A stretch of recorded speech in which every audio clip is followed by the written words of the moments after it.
Focus was always on static. मैं अपनी strategies खुद ही डिवाइस कर रहा था एट एवरी गुज्जर सर की यूट्यूब वीडियोस हैं जिसके अंदर उन्होंने इंडिया की मैपिंग कराई हुई है, माउंटेन्स की, है ना, माउंटेन पासेस की, नेशनल पार्क्स की, वाइल्ड लाइफ सेंचुरीज की, रिवर्स की, तो वो काफ़ी यूज़फुल थी। की वीडियोस जो 2016 वाली भी यूट्यूब पे हैं, तो उनसे भी मैंने देख के अपना काफ़ी चार्ट आउट किया था कैसे करना है, कि कॉपीज से एनालाइज करा था कि वो क्या ऐसा स्पेशल लिख रहे हैं, कि ना श्रुति शर्मा मैम, सृष्टि देशमुख मैम, ये सारे क्या एक्स्ट्रा कर रहे हैं कि इनके मार्क्स आ रहे हैं। तो मैंने थोड़ा थोड़ा स्ट्रेटजी इनकॉर्पोरेट किया था। Academy. Let's crack it. Someone has rightly said, success is something you experience when you act accordingly. Success is not something you have, it's something you do. और इसी का ही एग्जाम्पल है आज के हमारे टॉपर, जिन्होंने फर्स्ट अटेम्प्ट में ही UPSC CSC 2022 में ऑल इंडिया रैंक 70 हासिल करी। आइए जानते हैं उनकी प्रिपरेशन, स्ट्रैटेजीज और पूरी जर्नी के बारे में। We have with us Aditya Sharma ji. Hi Aditya ji. Hello ma'am, thank you so much for the warm introduction. Welcome to Unacademy. Thank you so much. तो सबसे पहले तो ये बताइए कि फर्स्ट अटेम्प्ट में ही आपने 70 रैंक हासिल करी, कैसे था ये? आपने पहले ही सोच लिया था कि पहले अटेम्प्ट में ही मैं सिक्सर मार दूंगा? मतलब मैम, मैंने अपने आप को पर्सनली 2 अटेम्प्ट्स दिए थे कि एमबीबीएस के बाद एक मैं इंटर्नशिप के एंड में दे दूंगा और दूसरा उसके बाद। So after these 2 attempts, in case it does not work out, then I will fall back into my PG. Okay. तो I had given myself 2 attempts, so I wanted to do my best in these 2 attempts only. Okay. तो आपका पूरा background please एक बार बताइए कि कैसे आपने सोचा, क्या था और क्यों आपने you have done your medicine, और फिर उसके बाद आपने ये अटेम्प्ट पूरा वो बताइए अपना। So my Elder sister is a doctor. Okay. She did her graduation from my college only, from Government Medical College and Hospital, Chandigarh. So during her post graduation, she got All India Rank 1 in AIIMS Delhi. So it was at that point that I thought, जब मैंने उनका वहाँ पे lifestyle देखा, तो although बहुत ही great service थी, but the working hours were like a lot, है ना, and overall थोड़ा सा मेरा कभी starting से ही इतना वो नहीं था कि मुझे डॉक्टर ही बनना है। So एक बार when I got into the medical field, तो मैंने फर्स्ट अपना प्रॉफ पास किया। Then in my second prof I found कि यार थोड़ा सा I think I can do something else as well. तो my mother and my elder sister, they were really positive, they gave me that security net कि कोई बात नहीं, in case it does not work out, we are standing with you. So my mother and elder sister, they really pushed me to do it. Okay. So that was when I started that I should do it. So second year was the phase where I was making up my mind, and third year was the one in which I went all out. अब start करना। तो जैसे आपने ये attempt दिया तो आपको ये पता था कि इसमें आपका हो ही जाएगा? मतलब कुछ होता है ना, बैक ऑफ द माइंड तो होता है कि नहीं इस बार तो मैं कर ही लूंगा, नहीं या ये अटेम्प्ट दे देता हूँ, नेक्स्ट टाइम फिर देखता हूँ, ऐसा क्या था आपके back of the mind? So ma'am, first attempt तो मेरे लिए ऐसे ही था कि let's give it and see. I had already done my preparation for 2.5 years, but it was majorly only for prelims. So my main aim of the first attempt was to clear prelims. So when I was done with prelims, I was like कि my friends, they came over to my place and उनसे मैंने discussion किया था। मैंने कहा mains की तो तैयारी बिल्कुल नहीं है, सो अब थोड़ा करना पड़ेगा। But that prelims result gave me a sort of motivation, जहाँ पे मैंने नोटिस किया कि अगर मैं ट्राई करूँ तो maybe I can just maybe pull through. तो I gave 10 to 12 hours during that period daily. So जब when I was after my mains, I was really sceptical कि पता नहीं कैसा हुआ है, because I did not know कि UPSC कैसे चेकिंग करता है। This was my first attempt. और आपके मेंस में बहुत अच्छे मार्क्स आए हैं। Can I have the number?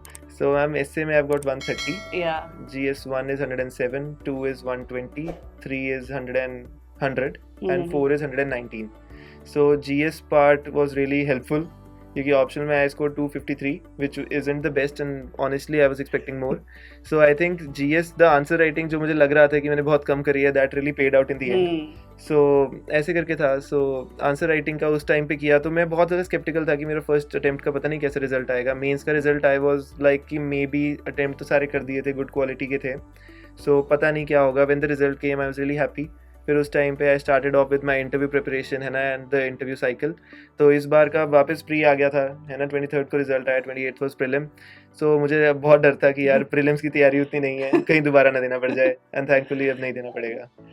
तो जैसे आपने कहा कि फर्स्ट अटेम्प्ट देने से पहले आपने 2 साल प्रिपेयर किया खुद से, और तो उस 2 साल में ऐसी कौन सी चीज़ें थी जिन पे आपने ज़्यादा ध्यान दिया और आपने ये मेक श्योर किया कि मुझे ज़्यादा अटेम्प्ट ही ना देने पड़े, ताकि एस्पिरेंट्स को भी वो हेल्प मिल पाए और वो पहले ही अटेम्प्ट में वो पूरी स्ट्रैटेजी दे पाए, अपनी कर पाए?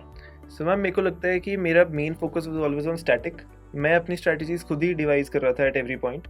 जैसे मेंस के लिए टॉपर्स की आंसर कॉपीज मैंने देख ली थी प्री और मेंस के बीच में, तो मुझे था कि यार इनसे ही मैंने गाइडेंस लेनी है, इस लाइन पे मैंने चलना है। प्रीलिम्स के लिए मैं हमेशा था कि जैसे एक मैंने सब्जेक्ट पहले एक बार सिलेबस कवरेज कर ली, उसके बाद मैंने उसको एक सब्जेक्ट को रिवाइज किया, उसके बाद मैंने उसका सेक्शनल टेस्ट दिया, फिर उस बेसिस पे मैं ही अपनी परफॉर्मेंस इवैल्यूएट करता था कि if I am scoring above 100 in a particular subject then it is fine, if not then किस टॉपिक्स में से कम क्वेश्चंस है I will add those topics in my notes and work upon it. So थोड़ा सा long drawn out process था over the past 2 years. काफ़ी बार ऐसे होता है कि एनजाइटी होती है, सेल्फ डाउट आता है कि पता नहीं होगा कि नहीं होगा, फ्रेंड्स का कुछ कहना है, फ्रेंड्स कहीं घूमने जा रहे हैं, थोड़ा फियर ऑफ मिसिंग आउट हो जाता है। तो बट ओवरऑल आई थिंक कि मेरे को अंदर इतना एक बिलीव तो constantly throughout the preparation था कि एक ना दिन तो हो जाएगा if I give it adequate preparation. So the aim of my first attempt was to just give my best. So it was like I have nothing to lose attitude. तो prelims, mains और interview तीनों की आप strategy please share करेंगे। So ma'am prelims के लिए जैसे book list होती है सबकी, तो my book list was mostly the same कि पॉलिटी के लिए we had Laxmikanth, modern history के लिए स्पेक्ट्रम, एएमसी के लिए it was a little different. मतलब I did old NCERTs of 11th and 12th, तो उनके मैंने खुद से नोट्स बना लिए थे। देन न्यू एनसीईआरटी से मैंने कुछ न्यू वर्ड्स और कुछ एडिशनल बातें हैं तो वो नोट्स में ऐड कर ली थी। नितिन सिंघानिया सर के नोट्स में से मैंने कुछ सिलेक्टेड टॉपिक्स किए थे जैसे बुद्धिज़्म, जैनिज़्म, भक्ति, सूफी एंड टेम्पल्स, तो ये मैंने अपने नोट्स में ऐड कर लिए। इसके अलावा जो भी मेरे सेक्शनल टेस्ट में मिस्टेक्स हैं वो मैंने ऐड कर ली थी। इसके अलावा इन्वायरमेंट के लिए we have Shankar IAS, then Sudarshan Gujjar sir की यूट्यूब वीडियोस हैं जिसके अंदर उन्होंने इंडिया की मैपिंग कराई हुई है, माउंटेन्स की है ना, माउंटेन पासेस की, नेशनल पार्क्स की, वाइल्ड लाइफ सेंचुरीज़ की, रिवर्स की, तो वो काफ़ी यूज़फुल थी। इकोनॉमी के लिए my mainstay has been Mrinal sir की वीडियो जो 2016 वाली भी यूट्यूब पे हैं, तो उनसे भी मैंने देख के अपना काफ़ी चार्ट आउट किया था कैसे करना है। सो एथिक्स के लिए खैर वो तो मेंस की बुक लिस्ट है, बट एथिक्स के लिए आई डिड लेक्सिकॉन और प्रीवियस ईयर क्वेश्चंस अच्छे से करे थे मैंने। तो ओवरऑल सारे सब्जेक्ट्स यही थे। ज्योग्राफी के लिए भी मैंने बता दिया, तो प्री का ये था। मेंस के लिए स्ट्रैटेजी मेरी थोड़ी सी डिफरेंट थी जो मुझे लगता नहीं कि मैंने ऐसे सुनी थी। तो ऐसे था कि मैंने 3 months थे तो 1.5 months I had to do my optional which was medical science and the remaining 1.5 months I had to do GS।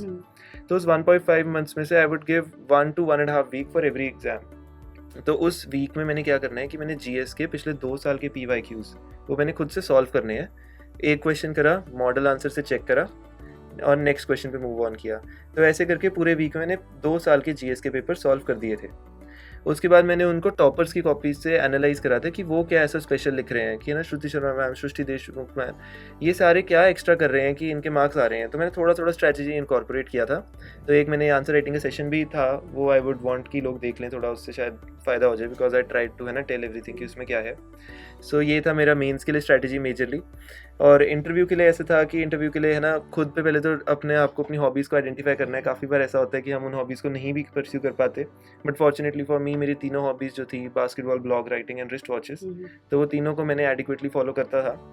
तो डैफ को प्रिपेयर करना was not that much of an headache.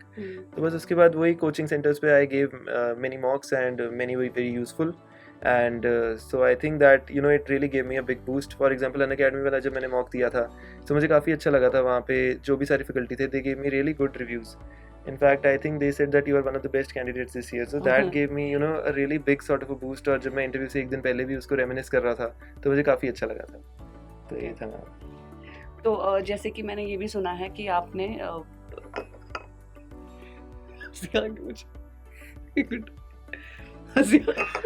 इतनी बढ़िया मैम टी है हमारे पास, आप पी नहीं रहे हो। Oh God, नहीं मेरे को नहीं इसमें जब तक ये नहीं था जब तक ठीक था। चलो मैं पूछती question, back to the question. हाँ, तो मैंने ये सुना है कि आपने फिर से अच्छा, तो हमने ये भी सुना है कि आपने कोचिंग वगैरह नहीं ली है, आपने खुद ही सेल्फ स्टडी करी थी, तो इज इट ट्रू? नहीं मैम, एक्चुअली मैंने चंडीगढ़ में फर्स्ट ईयर में मैंने लोकल कोचिंग ली थी चंडीगढ़ में। फिर उसके बाद I was in my third year तब। सो कॉलेज के बाद 5 to 8 I would go to the coaching and attend classes. तो जैसे ही वो क्लासेस खत्म हो जाती थी I used to come back home which took me around an hour. तो उसके बाद तो I could not do any self study उस साल में। तो उसके बाद my final year and the initial half of my internship that I devoted to self study. और उसके बाद ultimately at the fag end of my internship मैंने अटेम्प्ट दिया था और फिर वो क्लियर हो गया था। तो आप पूरा टाइम कैसे मैनेज करते थे? क्या पूरा दिन का क्या आपका प्लान होता था, रूटीन होता था during your preparation? So ma'am ऐसे कोई फिक्स नहीं था कि मैंने इतने पर्टिकुलर आवर्स पढ़नी है. I would set like a monthly target और maybe a weekly target कि इस वीक में ये चीज़ खत्म करनी है. किसी दिन 2 घंटे पढ़ लिए, किसी दिन 3 घंटे पढ़ लिए, किसी दिन नहीं ही पढ़ पाया, छुट्टी वाले दिन 6 to 7 आवर्स पढ़ लिया. तो this was my general trend कि मैं बड़ा फ्लेक्सिबल था अपने रूटीन के साथ. I would modulate it as and when जब तक वो था. सो जैसे प्री और मेंस के बीच का जो टाइम था उसमें I used to give 10 to 11 hours daily. Pre से 1 to 2 मंथ्स पहले I used to give 8 to 9 hours daily. But उससे पहले ओवरऑल ईयर में आई वुड थिंक कि on an average day it was 3 to 4 hours, on weekends it was 5 to 6 hours. तो ऐसे बड़ा flexible सा था. जब नहीं पढ़ा जा रहा, कोई कॉलेज का फेस्ट आ गया है, कोई स्पोर्ट्स डे आ गया, कुछ आ गया, तो I used to participate in the extracurriculars. तो ऐसे because I wanted to enjoy my college life as well. तो थोड़ा सा है ना, I used to modulate it this way. So जैसे डिप्रेशन, एंग्जाइटी, उसके भी बहुत शिकार होते हैं एस्पिरेंट्स. तो इससे कैसे दूर रहें और कैसे अपना माइंड फ्रेश रखें थ्रू आउट द प्रिपरेशन, ऐसी कोई tips? So ma'am anxiety depression जो है ये एक बहुत ही कॉमन पार्ट है and I think it will be happening with everyone, क्योंकि ये बहुत लॉन्ग ड्रॉन आउट प्रोसेस है और UPSC has made it in such a way कि बंदे की पेशेंस टेस्ट हो जाए. तो I think first thing is कि आप अपनी फैमिली और अपने फ्रेंड्स से आप शेयर करें जो भी आपको डाउट्स हैं, क्वेरीज हैं, आपको अपने में कॉन्फिडेंस नहीं आ रहा है, आप उनसे शेयर करो. वो ऑलवेज आपको रीअश्योर करेंगे, आपको कॉन्फिडेंट करेंगे, आपको अपनी एबिलिटीज़ का याद करवाएंगे. तो आई थिंक वो सबसे पहले और सबसे ज़्यादा ज़रूरी बात है. उसके बाद आपको एक limited amount of self belief तो रखना ही है. अब इस साइकिल में आए हैं तो क्लियर तो करना ही है. और क्लियर कैसे करोगे? जब आपके पास कॉन्फिडेंस होगा. तो आई थिंक कॉन्फिडेंस होना बहुत ज़रूरी है, क्योंकि मेरे को भी बहुत डाउट्स थे बट मेरे को एक थी बात दिमाग में कि एक ना एक दिन तो मैं इसको क्लियर कर लूँगा. तो आई थिंक ये दोनों चीज़ें होनी चाहिए. सोशल मीडिया पे भी आप अननेसेसरी रील्स मत देखो कि ये सब है ना यूपीएससी के बारे में ये वो, बट रादर उसको कंस्ट्रक्टिवली यूज़ करो. अपने फ्रेंड्स, फैमिली से उस पर इंटरेक्ट करो, है ना. उस पर आप एक्टिव रह सकते हो, बट अननेसेसरीली आपको लिमिट सेट करनी है कि मैंने कितना उसे यूज़ करना है. ओके, जैसे आपके पास तो ठीक है एक बैकअप था, ठीक है, you were in medicine, you doctor, you are doctor actually. लेकिन जिनके पास बैकअप नहीं होता है, ठीक है, उनके लिए आप क्या बोलेंगे कि बैकअप प्लान होना चाहिए या नहीं होना चाहिए, और होना चाहिए तो क्यों होना चाहिए, और नहीं होना चाहिए तो क्यों नहीं होना चाहिए? मतलब ऐसे तो आई वुड बी फ्रैंक कि एमबीबीएस के बाद if you are not doing an MD initial stages में and you are doing UPSC, तो it is like literally having no backup. Okay. Because MD की preparation it itself takes a year और even more. तो अगर आप UPSC के cycle में आ गए हो, then after leaving the UPSC and shifting back to MD preparation and getting a good rank, it is virtually impossible. थोड़ा मुश्किल ही हो जाता है. So I think this was the extra push that gave me कि I am giving up something.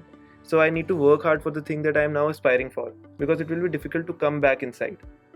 So I had also cleared the paramilitary exam as a doctor. So I was appointed as assistant commandant in the CRPF and also as captain in the army. So I had my 2 backups in case this one does not work out. But I would have only taken them after giving my 2 attempts. So I wanted to give myself a minimum breathing space, after which I will not be sucked into this cycle and give all my 6 attempts, but rather I would move constructively with my life ahead. Optional जो होता है, optional का बहुत ही बड़ा part होता है पूरे exam में. सो आपका क्या कहना है कि ऑप्शनल कैसे चूज करें? उसमें कंफ्यूजन भी बहुत होता है स्टूडेंट्स को. ऑप्शनल का ऐसे है कि फर्स्ट ऑफ ऑल यार, choose the optional which you have interest in.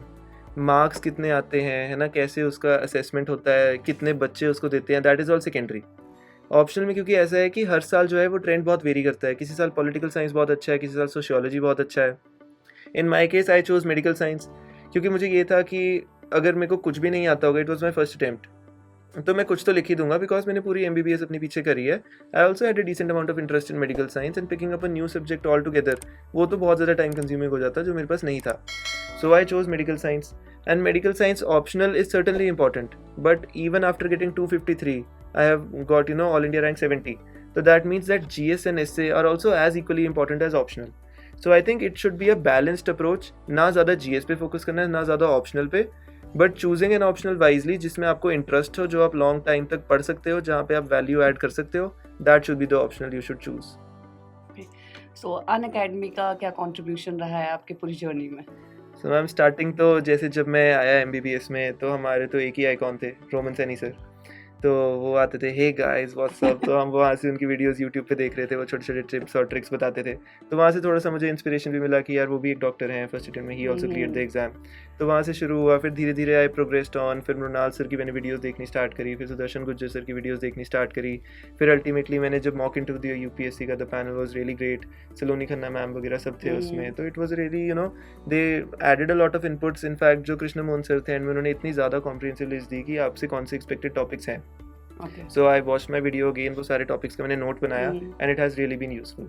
Okay. So I would like to thank Unacademy for this and for providing me a platform also, you know, for interacting with new learners and you know being a part of this community. So बाकी के aspirants को आप क्या advice देना चाहेंगे, specially उनको जिनका first attempt है, क्योंकि आपने फर्स्ट अटेम्प्ट में ही क्लियर किया है, सो उनके लिए क्या कहना चाहेंगे आप? I would like to say कि यार फर्स्ट ऑफ ऑल अपना रिसोर्सेज को स्ट्रीमलाइन करो। You should not run after multiple resources. 4 चीज़ें हैं तो उसको एक जगह पे कंपाइल कर लो। I know it sounds tough, बहुत टाइम लगेगा, but once you are done with it, जो उसकी सेटिस्फैक्शन और अल्टीमेटली लॉन्ग टर्म पे टाइम सेव होगा ना, उसका कोई मुकाबला नहीं है। So that is one thing. And second would be कि again I would like to emphasise कि have self believe, have a good friend circle, talk with your friends and family, है ना, हैव अ गुड मेंटोर, उनसे बात करो, उनसे interact करो। And final thing कि टॉपर्स कॉपीज जो हैं उनको अच्छे से एनालाइज करो और उनको ट्राई करो, इनकॉर्पोरेट करो अपने स्टाइल में। एक यूनिक सा स्टाइल बन के आएगा and it will fetch you more marks. So this is what I would like to say, ma'am. Thank you so much. Thank you so much, all the ma'am. best for your future endeavor. Thank you so much, ma'am.